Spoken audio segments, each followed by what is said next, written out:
Hey everybody, it's Jason from the Texas Gun Vault, and once again I'm coming to you with another range report. And today's range report is on a really interesting pistol. This is the Smith Wesson SD9 VE.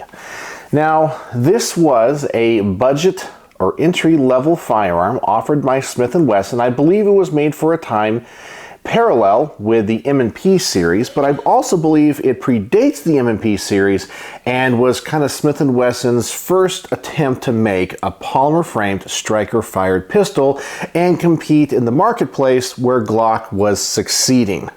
In fact, this gun is so much like Glock that it is my understanding that Smith & Wesson actually had to pay royalties on some of the patents to make this gun because the guns are so similar. So because of that familiarity with the Glock, well, is it as good as a Glock? Is it as reliable as a Glock? Well, let's just say time has not been very good to this firearm. This gun is known to have an absolutely horrible trigger. Overall, though, they say the gun is actually pretty well built and functions fine, but some people just cannot get over the bad trigger. But we're going to test fire this, we're going to shoot it, and I'm going to tell you the things I like and don't like about this particular gun, and we're going to test out that trigger and see what I think. But before I do, I want to thank the person that owns this pistol and lent it to the channel for review, giving me the opportunity to try out this great trigger, and that is my good friend Matt M. He's a local subscriber and Patreon supporter, so thank you, Matt. I also want to thank all of my other Patreons as well. You guys know I'm a demonetized channel, and so their monthly donation and support goes a long way in helping me keep the lights on around here, so thank you, Patreons. And as always, I want to thank my main sponsor on the channel who always provides all of the ammunition, thus making these range reports financially feasible for me, and that is my good friend Mark from Brownworks. And you know, unlike other channels that have unrelated products to firearms, I am so glad that I have an amazing sponsor like Brownworks. Brownworks is a custom grip company. And I know if you're coming here looking at a review of a Smith & Wesson SD9 VE and you're really interested in this gun, well, maybe you won't like Brownworks grips, because Brownworks grips are for high quality, very expensive guns. They are one of a kind, custom made wood grips to order. Not one single set is the same. Mark can make grips for 1911s, Beretta 92s, and the entire CZ line of pistols, just to name a few. He also offers other services like laser engraving magazines for AR-15s, AK-47s, and even 1911s. And speaking of AR-15s, he even has a new line of wood grips for AR-15s. Yes! I know, nobody else offers anything like this. So if you want something that nobody else has at the range, well, go check out Brownworks. I'm going to put a link in the description below, as well as a discount code for 10% off your first order. Please go over there, see what he has to offer, and if you don't find what you're looking for, make sure to contact Mark, and when you do, tell him the Texas Gun Vault sent you. Alright, so this pistol does not have the best reputation, but you know, in every range report I try to talk about things that I like and don't like, and there are a few things about this pistol, just handling it here on the table, that I do like. And the first thing I have to say, I think this is actually a very attractive pistol. Well, if you like blocky pistols like Glocks, I think this two-tone look actually is pretty nice. I think aesthetically, it's a pretty gun to look at. Well, as pretty as a pistol can be. Another thing I really like about this is that in this line, they actually have metal magazines. Now, the Glock magazines do have a metal insert with a polymer overmold, but just having those metal magazines, they just feel a little bit better. I'm not sure about the compatibility with the M&P series. Somebody maybe in the comment section can tell me if they are compatible, but they look a lot alike, and they seem to be well built and well constructed. And who knows, maybe these morphed into the M&P magazines, which, as we all know, are actually really good and known for reliability. And as I've already mentioned, this gun copies Glock. So if you like the Glock manual of arms and the Glock controls, you're gonna like this pistol. Everything is just like a Glock. The slide release, you even have your takedown levers here in the front. The gun comes apart exactly the same. There's no manual safety. It really does feel like a Glock when you're shooting. So you can go back and forth between the two platforms pretty good. I personally like Glocks. I know some people don't, and that's perfectly fine too. But the manual of arms of this gun, I think, are simplistic and well built and well thought out, but it's just because they're copying Glock. And the last thing I really like about this gun right out of the box is the sights.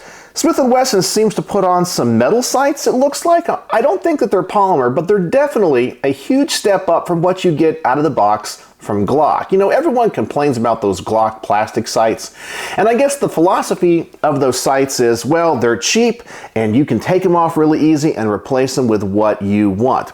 I still think if you're paying that much money, you should get a set of nice sights, especially metal sights. And I think Smith & Wesson kind of upped the game on this when it comes to competing with Glock. And even the front sight on this is dovetailed. I've always preferred the dovetailed sights versus the ones that screw on like Glock. So I think the sighting system of this firearm is better than their competitors.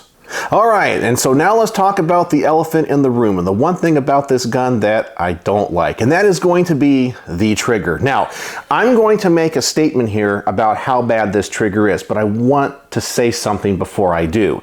Every time I review a gun on my channel that is a budget-friendly option, often I get the most hateful comments because maybe someone bought one of these guns or they've had it for a long time and they like it. Maybe it's all they can afford and they're looking for confirmation bias. And when I say something bad or negative about a cheaper entry-level gun, they say, that gun is actually the best gun ever made. I think it's better than Staccatos and $4,000 2011 pistols. I've shot and won many IDPA matches with that gun. It's the most amazing gun ever. Please understand that anything I say negative about this gun is just my personal opinion, and you are free to disagree. If you think this is the greatest firearm that has ever existed and is the pinnacle of your collection, I think that is wonderful. And I don't judge you, and I don't think that you made a poor choice just because I have a different opinion. So don't feel like you have to bash me because maybe I'm going to say a few negative things about this gun. But let's talk about that negative thing right now, and that is going to be this trigger. Now, up until this point, before shooting this gun, the gun that I thought had the absolute worst trigger in the entire world when it comes to a polymer striker-fired handgun was the Walther CCP. It felt like a toy, and the reset was very long.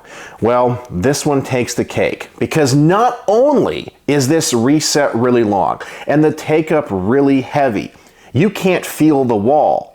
And the reset is almost non-existent, and when the trigger is coming out for the reset, the spring is not very sprung and it takes it a long time. It's a very slow trigger to reset. I'm going to show you what it looks like here on camera. And not only does it have those problems, you guys know I like curved triggers. The curve in this trigger is, in my opinion, way too much, especially for my fat fingers. But let me go ahead and safety check this firearm, ensure that there's no ammunition in it. It looks like we are good.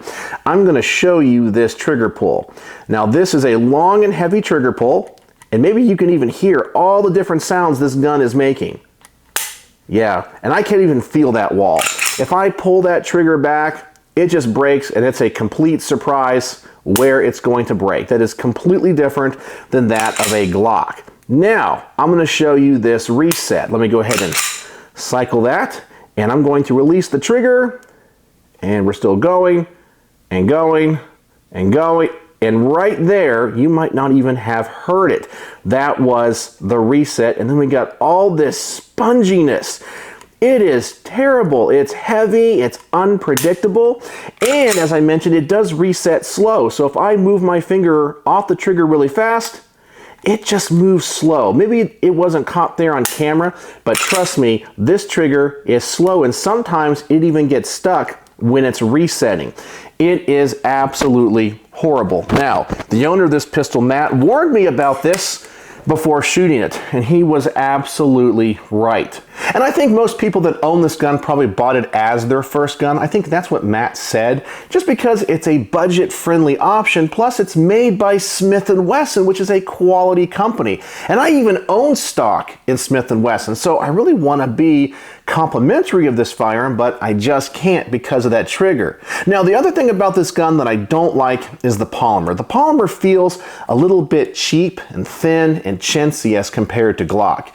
You know, I think when Glock hit the market, a lot of other companies that wanted to follow suit went, hey, that is a cheap way of making a frame, let's just do that.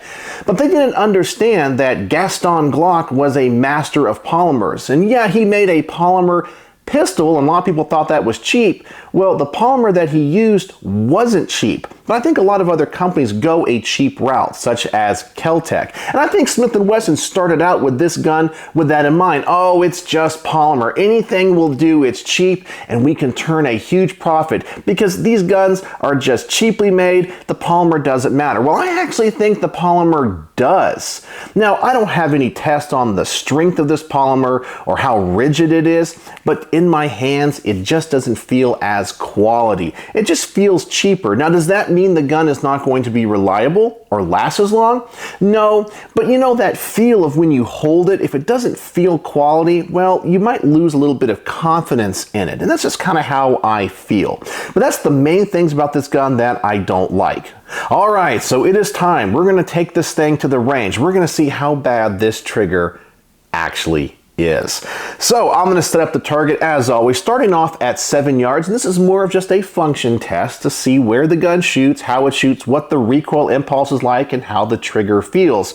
And I don't think this trigger is going to feel very good at all. So I'm probably going to take my time on it. But one thing too about these magazines I like, they hold 16 rounds. So I'm going to load this thing up to 16 rounds, go for this target at 7 yards, and I'm going to see how bad this trigger actually is.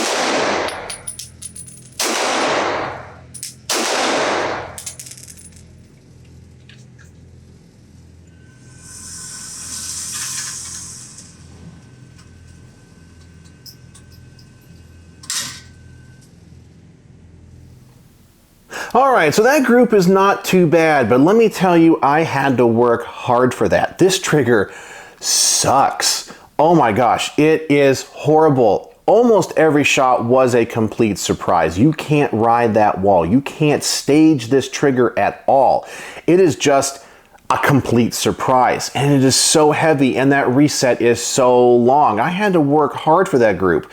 It's an okay group, definitely not my best, but that was a lot of work and a lot of focus. Now, when it comes to its function, well, it seems to run really well. It has very consistent ejection. It has low recoil.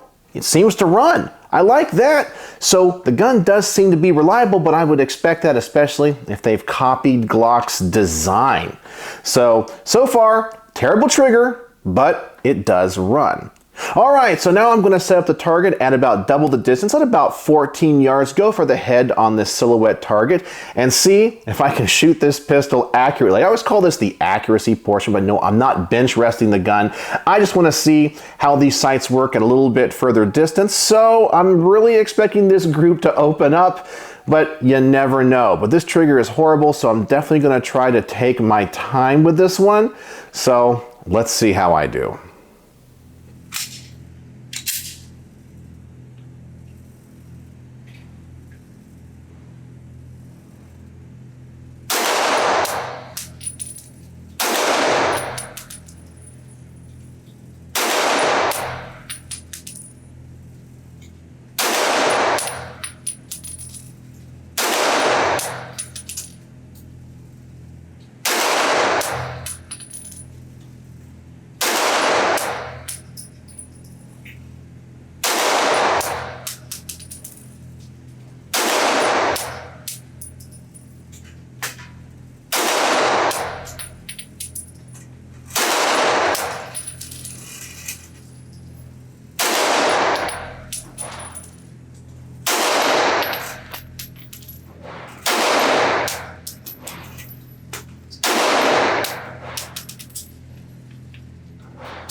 And once again, let me tell you, the paper is kind of deceiving you because that group looks better than the way this gun actually shoots and feels. I really had to take my time and try to earn that group. So I'm happy with the outcome, but let me tell you, this is not one that I can shoot that well if I'm not really focused and paying attention. So unlike other guns that I jokingly say make me look like a better shot than I actually am, this one I'm having to work really hard to make it look like it's a better shot than it actually is. But the function is still right on.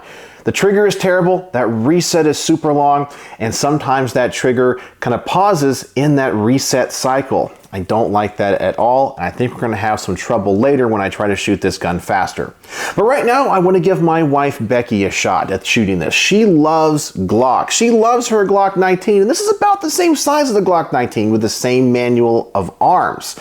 So I'm curious what she's going to say, and curious if the trigger bothers her as much as it bothers me. Sometimes she notices things about firearms that I don't notice because she's a very different type of shooter than I am. Her hands are definitely a lot smaller, and she's a little bit more recoil sensitive and especially grip texture sensitive, which I really should talk about because the grip texture on this reminds me a lot of a Glock Gen 2. It's not really aggressive at all and might be slippery to some people who are now used to the more aggressive textures. But let me load up a magazine, have her shoot it, and see what she thinks.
So she had one positive thing to say and one very negative. She did say the gun is very comfortable in her hand. She likes the grip angle of it and she likes the texture of it.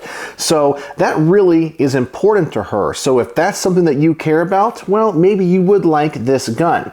But she also said she absolutely hated the long reset. She didn't mind the heavier trigger pull. It was just that long reset that has no tactile feel or audible sound to let you know that trigger is reset. So she almost felt like she had to take her trigger finger all the way off, and she did not like that at all. All right, so the next test I'm going to do is going to be a hollow point test. Now, a lot of times people are going to buy this as maybe a concealed carry gun, maybe a home defense gun, and of course using hollow points is going to be very important. But being a budget gun, is it going to run maybe with lighter, faster, jacketed hollow points? Well, I think that is really important to find out. So I'm going to use some Remington Golden Saber that I have on hand. Just make sure we don't have any function issues and this thing can shoot hollow points. So let's just make sure it works.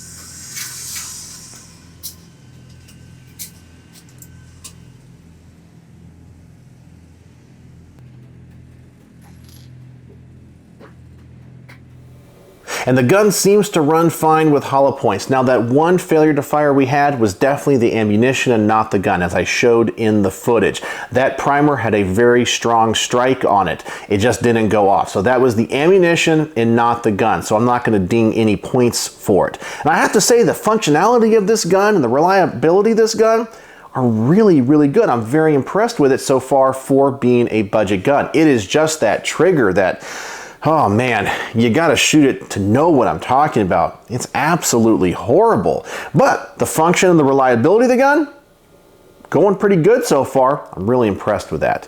All right, so now is the part of the test that I have been really curious about getting to, because I like to shoot guns fast.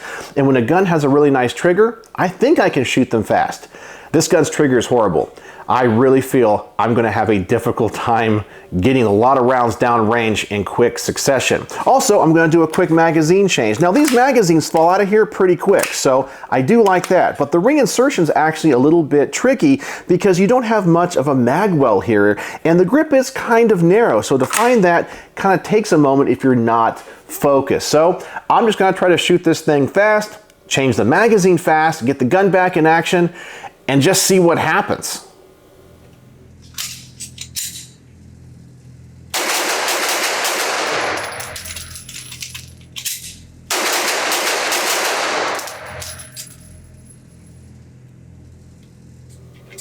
And oh my gosh, that was terrible.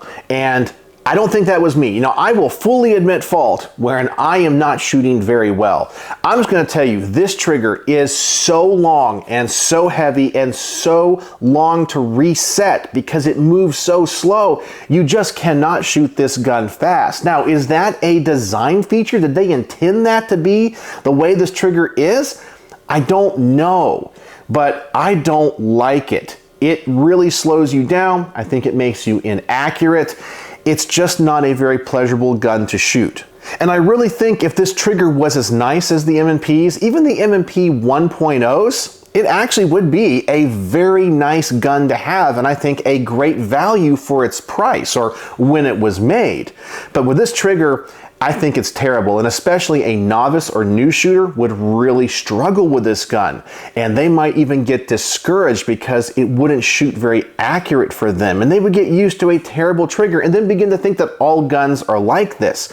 I'm just saying that on my list of bad triggers, the Walther CCP was the bottom of the list. This one now takes the cake. But all other aspects about this gun, I'm actually impressed with.